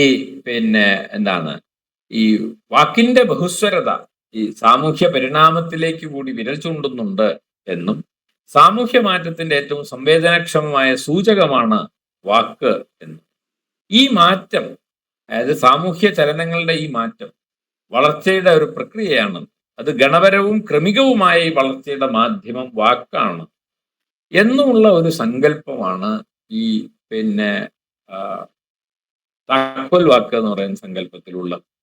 അപ്പൊ വാക്ക് ഒരിക്കലും ഒരു പൂർണ്ണ വളർച്ച പ്രാപിക്കില്ല, അതിനൊരിക്കലും ഒരു പൂർണ്ണ രൂപത്തിൽ എത്തിച്ചേരാൻ കഴിയില്ല. സാമൂഹ്യ മാറ്റത്തിന്റെ വളരെ ക്ഷണികവും ലോലവും വളരെ നൈമിഷികവുമായിട്ടുള്ള ഘട്ടങ്ങൾ പോലും വാക്കിനകത്ത് രജിസ്റ്റർ ചെയ്യപ്പെടുന്നുണ്ട് എന്ന സങ്കല്പം കൊണ്ടാണ് നമ്മൾ ഈ കീവേഡ്സിലേക്ക് വരുന്നത്.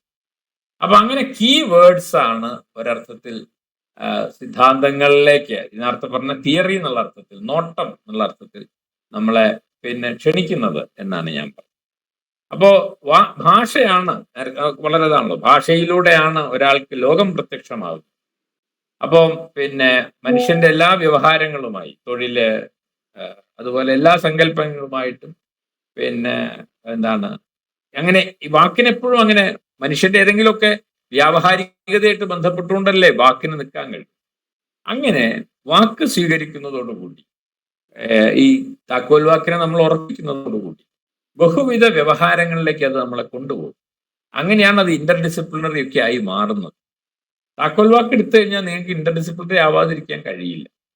അപ്പൊ അതുകൊണ്ട് ഈ അന്തർവൈജ്ഞാനികമായിട്ടുള്ള അന്വേഷണം നിർവഹിക്കുന്നവരെല്ലാം വാസ്തവത്തിൽ ഈ വാക്കുകളുടെ താക്കോൽ വാക്കുകളുടെ ഒരു ഒരു ജാലിക തീർക്കാനാണ് വാസ്തവത്തിൽ ശ്രമിക്കേണ്ടത് എന്നാണ് ഞാൻ പറഞ്ഞതിന്റെ ചുരുക്കം. ഇനി അതിന്റെ കൂടുതൽ വിശദീകരണത്തിലേക്ക് ഞാൻ പോകുന്നില്ല. ഏതാണ്ട് ഞാൻ 1 മണിക്കൂറായി സംസാരിക്കുന്നു. ഈ ഓൺലൈനിൽ നമുക്ക് ഇത്രയൊക്കെ സാധിക്കുള്ളൂ. ഏതായാലും നിങ്ങൾ ചെയ്തുകൊണ്ടിരിക്കുന്ന ഗവേഷണത്തെ സംബന്ധിച്ചിടത്തോളം എനിക്ക് നിങ്ങളെല്ലാം ഓർമ്മിപ്പിക്കാനുള്ളത് ഈ കീവേഡ്സ് എന്ന് പറയുന്നത് വളരെ പ്രധാനപ്പെട്ട ഒരു ആശയമാണ്. കീവേഡ്സിലൂടെയാണ് നമ്മൾ കണിയെ നോക്കുന്നത്, നമ്മുടെ വിഷയത്തെ നോക്കുന്നത്. ആ നോട്ടത്തിന്റെ പേരാണ് സിദ്ധാന്തം എന്ന് പറയാനാണ് ഞാൻ ഒരു ഓട്ടപ്രദക്ഷിണത്തിലൂടെ ശ്രമിച്ചത്. ഇനി നിങ്ങൾക്ക് എന്തെങ്കിലും അത്യാവശ്യം വല്ലതും ചോദിക്കാനോ പറയാനോ ഉണ്ടെങ്കിൽ ഞാൻ കേൾക്കാം. എനിക്ക് വല്ലതും അറിയെങ്കിൽ ഞാൻ പറയാം. തൽക്കാലം ഇവിടെ നിർത്താം.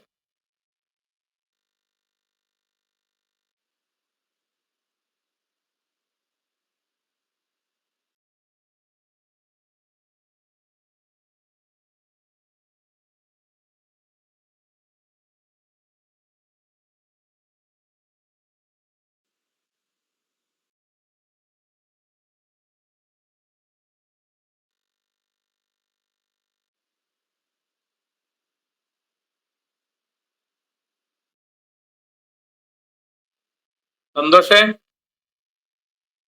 നമുക്ക് ഡിസ്കഷൻസ് അവരുടെ ടോപ്പിക്കുമായി ബന്ധപ്പെട്ടോ അല്ലെങ്കിൽ ഈ പറഞ്ഞ കാര്യങ്ങളെ സംബന്ധിച്ച് ഡിസ്കഷൻസിലേക്ക് പോകാൻ തോന്നുന്നു അല്ലേ?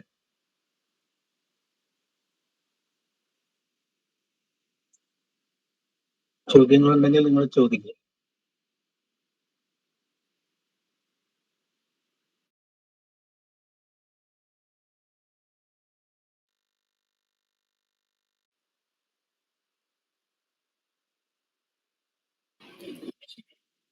മോശം ഒരു ചെറിയ സംശയമുണ്ട്. എന്റെ പേര് ബിബിൻ ആണ്. പറഞ്ഞോളൂ. മോശം പറഞ്ഞതുപോലെ നമ്മുടെ ഗവേഷണവുമായി ബന്ധപ്പെട്ടോ അല്ലെങ്കിൽ ഒരു പേപ്പർ എഴുതുന്നതുമായി ബന്ധപ്പെട്ടോ ഒരു താക്കോൽ വാക്ക് രൂപപ്പെടുത്തുന്ന സമയത്ത് അത് നമുക്ക് നിലവിലുള്ള സിദ്ധാന്തങ്ങളുമായിട്ട് അതിനെ ബന്ധിപ്പിക്കുകയാണോ ചെയ്യേണ്ടത്, അതോ പിന്നെ നിലവിലുള്ള സിദ്ധാന്തങ്ങളുടെ പുറമേക്ക് വരുന്ന തരത്തിൽ അല്ലെങ്കിൽ അതിനെ കവർ ചെയ്യുന്ന തരത്തിൽ നമ്മുടേതായ രീതിയിൽ ഒരു തിയറൈസിങ് ആണോ ചെയ്യേണ്ടത്? എനിക്ക് അതിനെപ്പറ്റി ഇത് പറയാമോ? ഞാൻ പറഞ്ഞതനുസരിച്ച് ഈ നിലവിലുള്ള സിദ്ധാന്തങ്ങളെ അല്ല നമ്മൾ ഗവേഷണം ആരംഭിക്കുന്ന വേളയിൽ ശ്രദ്ധിക്കുന്നത്. ഞാൻ നേരത്തെ പറഞ്ഞ പോലെ ഇപ്പൊ അറിവ് എന്നൊരു വാക്ക് നമ്മൾ സ്വീകരിക്കുന്നുണ്ടെന്നിരിക്കുക, നമ്മുടെ ഒരു സങ്കല്പനമായിട്ട് അറിവ് എന്ന് ഉപയോഗിക്കുന്നുണ്ട്. തീർച്ചയായിട്ടും അതിൽ ഫൂക്കോ അതിനകത്ത് ഒരു ഘടകമാണ് നോളജ് എന്നുള്ളതിനെ കുറിച്ച് അദ്ദേഹം ചിലത് പറഞ്ഞിട്ടുണ്ട്. അറിവ് എന്നുള്ളതിനെ പറ്റി ശ്രീനാരായണ ഗുരുവും ചിലത് പറഞ്ഞിട്ടുണ്ട്. ഈ അറിവ് എന്നുള്ളതിനെ സംബന്ധിച്ച് എൻലൈറ്റൻമെന്റ് പീരീഡില് ജ്ഞാനോദയ കാലത്തുണ്ടായി വന്നിട്ടുള്ള സങ്കല്പങ്ങളുണ്ട്. അപ്പൊ അങ്ങനെ വരുമ്പോ നിങ്ങൾക്ക് ഈ നിലവിലുള്ള തിയറിക്ക് അനുസരിച്ച് നമ്മളൊരു വാക്ക് ഉണ്ടാക്കുക.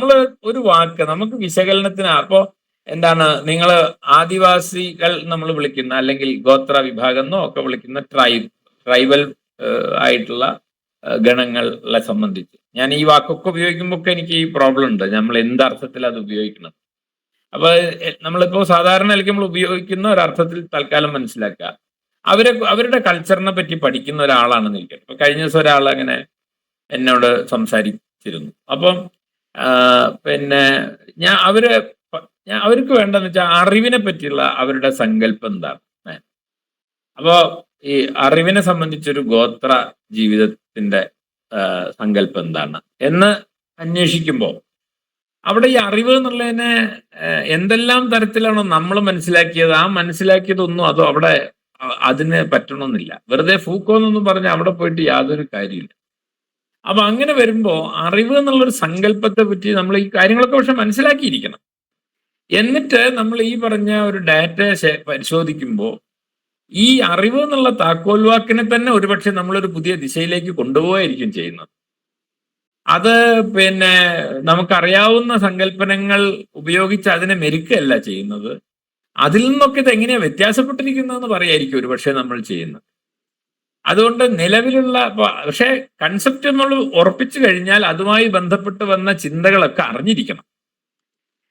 അതാണ് ഏറ്റവും പ്രധാനം. ഓർമ്മ എന്നുള്ളൊരു വാക്ക് എടുത്തു കഴിഞ്ഞാൽ, അല്ലെങ്കിൽ ഐഡന്റിറ്റി, സ്വത്വം എന്നൊരു എത്രയോ കുട്ടികൾ ഇപ്പൊ സ്ഥിരമായിട്ട് തീസീസിൽ ഉപയോഗിക്കുന്ന വാക്കാണ് സ്വത്വം. അതത്ര എളുപ്പമുള്ള ഒരു കാര്യമല്ല സ്വത്വം എന്നുള്ളത്. അപ്പൊ ഐഡന്റിറ്റി ഉണ്ട്, സെൽഫ് ഉണ്ട്, സബ്ജക്റ്റ് ഉണ്ട്, അങ്ങനെ പല പല സങ്കല്പങ്ങളുണ്ട്. ഐഡന്റിറ്റി എന്നുള്ളതിനിപ്പോ നിസാർ അഹമ്മദിനെ പോലുള്ള അധ്യാപകരൊക്കെ തന്മ എന്നൊക്കെയുള്ള ചില വാക്കുകൾ ഉപയോഗിക്കുന്നുണ്ട്. അപ്പൊ അങ്ങനെയൊക്കെ വരുമ്പോൾ പിന്നെ അത് വളരെ കോംപ്ലിക്കേറ്റഡ് ആണ് ഐഡന്റിറ്റി എന്നുള്ളൊരു വാക്ക്. അത് നിങ്ങളൊരു താക്കോൽ വാക്കായിട്ട് സ്വീകരിക്കുന്നുണ്ടെങ്കിൽ തീർച്ചയായിട്ടും അതിന്റെ എല്ലാ ഹിസ്റ്റോറിക്കൽ ആയിട്ടുള്ള സംഗതികളിലേക്ക് ആദ്യം പോവുക വേണ്ടത്. അങ്ങനെ പോയി കഴിയുമ്പം അതിന് നിങ്ങൾക്ക് തന്നെ ഒരു ക്ലാരിറ്റി ഉണ്ടാവും. അതായത് നിങ്ങൾ എന്തർത്ഥത്തിലാണ് അത് ഉപയോഗിക്കാൻ പോകുന്നതെന്ന്. ചിലപ്പോൾ ഇവർ പറഞ്ഞ ഏതെങ്കിലും അർത്ഥത്തിലാവാം, ചിലപ്പോൾ അതിൽ നിന്നൊക്കെ വ്യത്യസ്തമായിട്ട് നിങ്ങൾക്ക് അനുഭവപ്പെട്ട ഒരു കാര്യത്തിന്റെ അടിസ്ഥാനത്തിലാവാം. അതിനെ രൂപപ്പെടുത്തുന്നതിന് ഈ വായനയും ഈ ഇതുവരെ ഉണ്ടായ ആശയങ്ങളൊക്കെ നമ്മളെ സഹായിക്കുന്നു മാത്രമേ ഉള്ളൂ. അതുകൊണ്ട് ഗവേഷണത്തിൽ നിങ്ങൾ അന്വേഷിക്കാൻ പോകുന്ന വിഷയത്തിലെ സങ്കല്പനങ്ങളെ ഉറപ്പിക്കൂ. ഉറപ്പിച്ചു കഴിഞ്ഞാൽ അതുമായി ബന്ധപ്പെട്ട നേരത്തെ കീവേഡ്സിന്റെ കാര്യത്തിൽ പറഞ്ഞ പോലെ ഉണ്ടായി വന്ന ആലോചനകൾ മുഴുവൻ നമ്മളൊന്ന് അവലോകനം ചെയ്യുക. ആ അവലോകനം ചെയ്തതിന് ശേഷം ചില പിന്നെ സന്ദർഭങ്ങളിൽ ചില ആളുകൾ പറഞ്ഞത് നമുക്ക് വളരെ ഉപകാരപ്പെടുന്നു തോന്നിക്കഴിഞ്ഞാൽ നമുക്കത് സ്വീകരിക്കാം. ചില സന്ദർഭങ്ങളിൽ ചിലത് സ്വീകരിക്കാം, ചില സന്ദർഭങ്ങളിൽ വേറൊന്നും സ്വീകരിക്കാം. അതിലൊന്നും തെറ്റില്ല. അല്ലാതെ അതിലൊരു കൺസിസ്റ്റൻസി വേണം.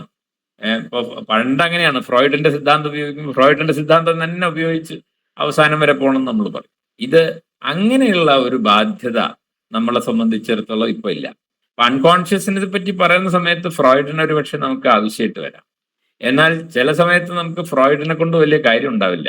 സബ്ജക്റ്റിന്റെ ഫോർമേഷനൊക്കെ ആയിട്ട് ബന്ധപ്പെട്ടുകൊണ്ടാണെങ്കിൽ നമ്മൾ ലാക്കാനിയൻ മനഃശാസ്ത്രത്തിലേക്ക് ആയിരിക്കും വരിക. അപ്പൊ അങ്ങനെ നമ്മളെ സംബന്ധിച്ചിടത്തോളം അത് ഏത് കാര്യമാണ്. പൊളിറ്റിക്കൽ അൺകോൺഷ്യസിനെ പറ്റി സംസാരിക്കുന്ന ഒരാൾക്ക് ഫ്രോയിഡിനെ പരാമർശിക്കാതിരിക്കാൻ ഒരുപക്ഷെ പറ്റില്ല. അപ്പൊ നമ്മൾ ഈ പറഞ്ഞ പോലെ അബോധം എന്നുള്ളത് നിങ്ങളൊരു താക്കോൽ വാക്കായിട്ട് എടുത്താൽ അതിൽ റെയ്മൺ വില്യം അല്ല, നേരത്തെ പറഞ്ഞ പിന്നെ ഫ്രെഡറിക് ജെയിംസൺ വരും, അതില് പിന്നെ ഇയാള് ഫ്രോയിഡ് വരും, അതിൽ യുങ് വരും. അപ്പൊ അൺകോൺഷ്യസിനെ പറ്റി പറഞ്ഞിട്ടുള്ള ആൾക്കാർ ആരൊക്കെ ഉണ്ടോ അവരൊക്കെ അതിനകത്ത് ചർച്ചാ വിഷയമായിട്ട് വരും. അതിൽ നിന്നൊക്കെ വിഭിന്നമായിട്ടായിരിക്കും ഒരു പക്ഷെ നമ്മുടെ ടെക്സ്റ്റിനകത്ത് ഉപയോഗിക്കുന്നതെങ്കിൽ അത് പറഞ്ഞ് ഉറപ്പിക്കുക എന്നുള്ളത് വളരെ പ്രധാനം. അതോടുകൂടി നമുക്ക് ആ ഡാറ്റയെ പറ്റി ഒരു ക്ലാരിറ്റി രൂപപ്പെട്ടു വരികയും ചെയ്യും. അതാണ് ചെയ്യേണ്ടതെന്നാണ് എനിക്ക് തോന്നുന്നത്. ഞാൻ പറഞ്ഞത് വല്ലതും മനസ്സിലായിട്ടുണ്ടാവും എന്ന് വിചാരിക്കുന്നു. മനസ്സിലായി പക്ഷേ നമ്മൾ എത്തിച്ചേരുന്ന ഒരു നിഗമനം അതൊരു പിന്നെ നിർവചനം എന്ന നിലയ്ക്ക് നമ്മുടെ തീസിസിനകത്ത് ഉറപ്പിക്കുക എന്നുള്ളൊരു കാര്യത്തിലേക്കല്ലേ മാഷ് പറഞ്ഞെത്തിയത്? അതാണ്. അതായത് നമ്മളൊരു താക്കോൽ വാക്ക് പിന്നെ നമ്മൾ സാധാരണ നിലയ്ക്ക് ഒരു ടൈറ്റിൽ എഴുതുമ്പോൾ അതിനകത്ത് കടന്നു വരുമല്ലോ. ആ താക്കോൽ വാക്കിനകത്ത് എന്താണ് അന്തസ് എന്നുള്ള വാക്ക്, അപമാനം എന്നുള്ള വാക്ക്, അടിമത്തം എന്നുള്ള വാക്ക്, ആ വാക്കിന്റെ പിന്നാലെ പോയിട്ട് ഈ പറഞ്ഞ സോക്കാളുടെ സിദ്ധാന്തങ്ങളൊക്കെ മനസ്സിലാക്കിയതിന് ശേഷം അതിനെ സംബന്ധിച്ച് നമ്മൾ തന്നെ ആദ്യം നമ്മൾ എവിടെ നിൽക്കണം, അതാ ഞാൻ പറഞ്ഞത്, ആ നിപ്പ് ഉറപ്പിക്കണം. ആ നിപ്പ് എല്ലാവരും പറഞ്ഞ ഏതെങ്കിലും വഴി തന്നെ നിന്നോളുന്ന ഒരു നിർബന്ധമില്ല. പക്ഷെ അവര് പറഞ്ഞ കാര്യങ്ങളൊന്നും അറിയാതെ നമുക്ക് എവിടെ നിൽക്കാനും പറ്റില്ല. കാരണം പലയിടങ്ങളിൽ നിന്ന് ഇതിനൊക്കെ നോക്കിയിട്ടുണ്ട് പലരും. അപ്പൊ നമ്മൾ നിൽക്കുന്ന സ്ഥലം എവിടെയാണെന്ന് ഉറപ്പിച്ചതിന് ശേഷം നമ്മൾ ഡാറ്റയിലേക്ക് നോക്കുക എന്നുള്ളതാണ്. അപ്പോഴാണത് തിയറിയായി വരുന്നത്. ഓക്കെ.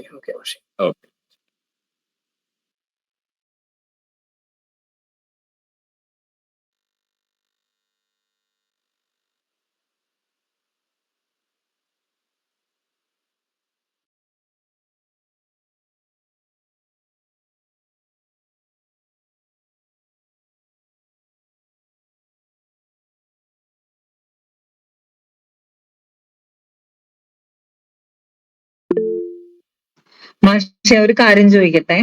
ഞാൻ സ്വപ്നയാണ്. ഹലോ പറഞ്ഞോളൂ.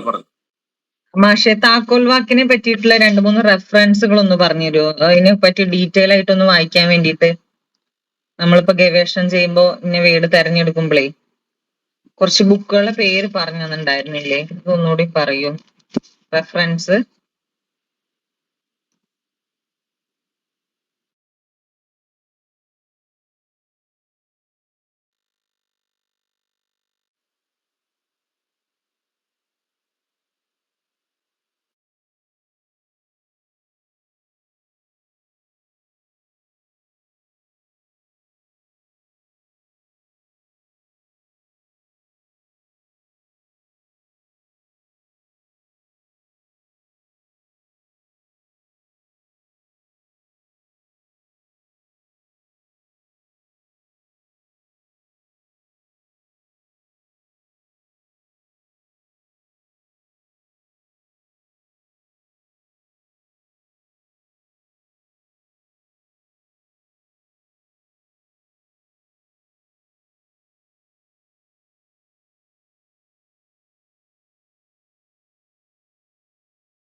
മാഷെ ഹലോ.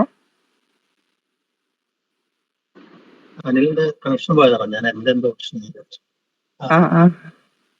ആ സ്വപ്ന, അത് അനിലിന്റെ കണക്ഷൻ പോയതാണെങ്കിൽ എന്തായാലും എന്റെ ഒരു ലിസ്റ്റ് നമുക്ക് ഈ കോഴ്സ് പേജിൽ കുറച്ച് നിങ്ങൾക്ക് റെഫറൻസ് മെറ്റീരിയൽ അതിനകത്ത് അപ്ലോഡ് ചെയ്യുന്നുണ്ട്. അതിന്റെ കൂട്ടത്തിൽ ഇത്തരം ചില പുസ്തകങ്ങളുടെ ലിസ്റ്റ് നമുക്ക് അതിനകത്ത് ഇടാം.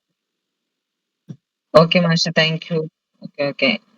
കൂടുതൽ ഡീറ്റെയിൽ ആയിട്ട് വായിക്കാൻ വേണ്ടിട്ട് അതാ ഞാൻ ചോദിച്ചത്. അങ്ങനെ ഓക്കെ. അല്ല, 1-2 റേമണ്ട് വില്യംസിന്റെ, അതുപോലെ തന്നെ ഈ പറഞ്ഞത് ന്യൂ കീവേഡ് സീരീസ്, അങ്ങനത്തെ നമുക്ക് സാധനങ്ങൾ അതിനകത്തേക്ക് ഇടാം. അനിൽ ലിസ്റ്റ് ചെയ്യാൻ. അനിൽ കേൾക്കുന്നുണ്ടോ? അല്ല, ഈ തവണത്തെ താപസം അല്ല, ഇവരുണ്ടല്ലോ നമ്മുടെ, അതെ, താപസം. അതിലെ സ്കറിയ ഭാഷയുടെ ഒരു പതിപ്പായിട്ട് ഇറക്കിയപ്പോ അതിലെ താക്കോൽ വാക്കുകളെ പറ്റി ഞാനൊരു ചെറിയ കുറിപ്പ് എഴുതിയിട്ടുണ്ട്. സംസ്കാര പഠനവും വാക്കുകളുടെ സാമൂഹ്യ ചരിത്രവും എന്ന് പറഞ്ഞിട്ടൊരു ലേഖനം എഴുതി. അതിൽ കുറച്ച് അതിന്റെ ബിബ്ലിയോഗ്രഫിയിൽ കുറച്ച് ടെക്സ്റ്റുകൾ കൊടുത്തു. ഇതൊക്കെയാണ് എനിക്ക് അത് കയ്യിലുണ്ടതിടാം. ഈ ലേഖനന്റെ കയ്യിലുണ്ട്, അതിന്റെ PDF അത് നിന്ന് അയക്കുന്നു. ആയിക്കോട്ടെ.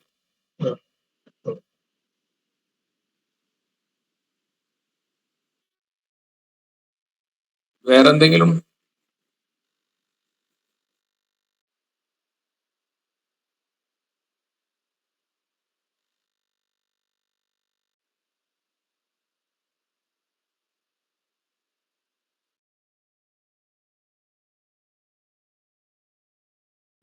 എന്തായാലും കുട്ടികളെ 1-2 ചാപ്റ്റർ ഒക്കെ തിയറി എഴുതുക എന്ന് പറയുന്ന, അതെ, അത് ഒഴിവാക്കാനാണ് ഞാൻ സത്യത്തിൽ ഇത് മുഴുവൻ പറഞ്ഞത്. ഈ തിയറി ആദ്യം തന്നെ ഫൂക്കോ അത് എന്നൊക്കെ എഴുതി പിന്നെ കുറെ കഥ എഴുതി വെക്കുന്നതിന് പകരം അതിന്റെ ഏറ്റവും ഞങ്ങൾ അത് ഒഴിവാക്കെങ്കിലും ചെയ്യണം. ഈ തിയറി ആദ്യം തന്നെ ഒരു ഭാരമായി. ഇതിന്റെ പണ്ടൊരാൾ പറഞ്ഞ തീസീസ് ഒക്കെ എഴുതി കഴിഞ്ഞാൽ തിയറിന്റെ എഴുതാണ്ടെന്ന് പറഞ്ഞാൽ അത് മാഷ് എഴുതില്ലേ എന്നുള്ള. അപ്പൊ അതെങ്കിലും നമ്മുടെ പുതിയ ഗവേഷകര് ഒന്ന് മനസ്സിലാക്കിയാൽ. ഇത്രയും വർഷം വായിച്ചത് എന്നുള്ള ചോദ്യം വരിക. ഇത്രയും കാലം വായിച്ചൊന്ന് തീസിസിൽ ഉപയോഗിക്കാൻ, അല്ലെങ്കിൽ പിന്നെ എന്തിനാണെന്നുള്ള ചോദ്യമാണ് അതിനകത്ത് പവന്മാർക്ക് ചോദ്യം. തീസിസിൽ എഴുതാനില്ലെങ്കിൽ പിന്നെ എന്തിനാണ് ഇത് വായിക്കുന്നത്?